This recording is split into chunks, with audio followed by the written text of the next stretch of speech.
This is the Business of Leadership Series Minute with your host, the best-selling author of Don't Buy a Duck and founder of MarketingStrategyHero.com, Derek Champagne. We've got a treat today. I'm excited. I was just talking to him. I said I've only twice had a guest on more than once. Dr. Michael Hudson is with us today. This will be the third time, and it's because he has such a great story. Michael, thanks for coming back today. I'm excited to talk to you. Derek, it's an honor and a privilege. Thank you. You were tenured with Cornell University and University of Illinois. I mean, you had achieved a level of success and status, and you were feeling crippled in some areas from not addressing this. Yeah, and Derek, the thing is, I blocked this out entirely.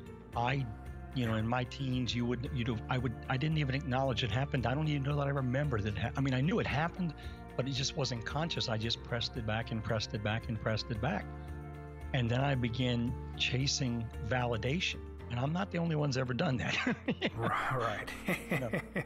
And I chased validation. And frankly, pardon the arrogance, I was pretty good at it. Right. And I did. I had a lot of success because I was a workaholic. It turns out I did three things to suppress this. And one, I became a workaholic because if I worked really hard, I grew up in a family where if you worked really hard, that was a good thing. Right. And I found that if I kept working hard, I'd get recognized and acknowledged, and I'd create some impact, and that would work for me. Right. Number two, at 10 years of age, I became addicted to sugar. And whenever I felt anything, I would go consume something sweet. As a result, I ended up dealing with being referred to as fat boy.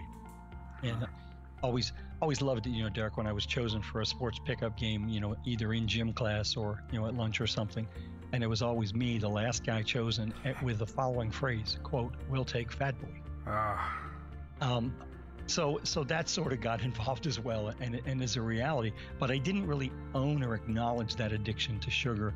I knew I was frustrated and my weight kept going up and down, but I got caught up in all that stuff. We can get caught up with those kind of things.